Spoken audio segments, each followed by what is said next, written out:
Bench के फैसले पर एतराज़ात सामने आए हैं। कोर्ट ऑर्डर्स और बेंच की जो स्ट्रेंथ के हवाले से भी उन्होंने बात की है। इस पर आपकी पार्टी का क्या मौक़िफ़ है? ऐसा है कि जब तक पीटीआई अगर मामलात को दुरुस्त करना चाहे तो अपनी कानूनी गलतियां पहले तस्लीम कर ले, और अगर कानूनी गलतियां तस्लीम कर लेगी तो फिर आइंदा गलतियां नहीं होंगी।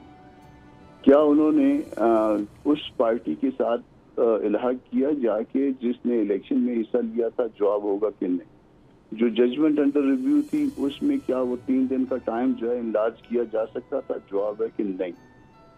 क्या ये ऐसा मुमकिन था कि 2 फरीक लिटिगेशन कर रहे हों, राइटली या रॉन्गली, तो उन दोनों के दरमियान फैसला हो सकता है, मगर कोई तीसरा फरीक जो कि तीसरा बल्कि फरीक ही नहीं है, क्या उसके हक में कोई फैसला किया जा सकता था? जवाब अभी है कि नहीं।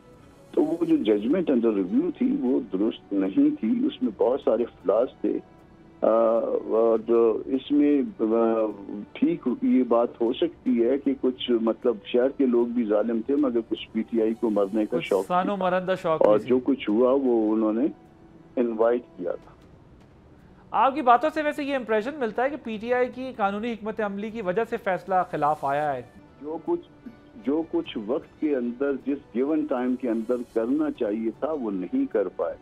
अगर मैं यहाँ पे कोयटा का रहने वाला हूँ, मगर मैं इस्लामाबाद में पेपर फाइल करूँ और इस्लामाबाद का कोई शख्स मेरे अगेंस्ट पेपर फाइल न करे और रिजल्ट इसका ये निकले कि मैं अनअपोज आ जाऊँ, बावजूद इसके कि मुझे एक वोट भी नहीं मिला, मगर मैं इलेक्टेड तस्वुर होऊंगा, मैं नोटिफाई होऊंगा या नहीं होऊंगा? इस बात का जवाब सोच लीजिए, आपको सारी चीज़ों का जवाब मिल जाएगा कि जी ये कहना कि जी उसने इतने वोट लिए थे, हमने इतने वोट लिए थे। भाई, जो कुछ करना था आपको गिवन टाइम में करना था।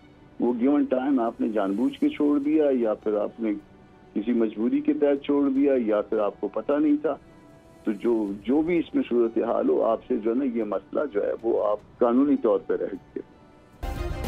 सब्सक्राइब करें और बेल दबाएं ताकि कोई खबर रह न जाए।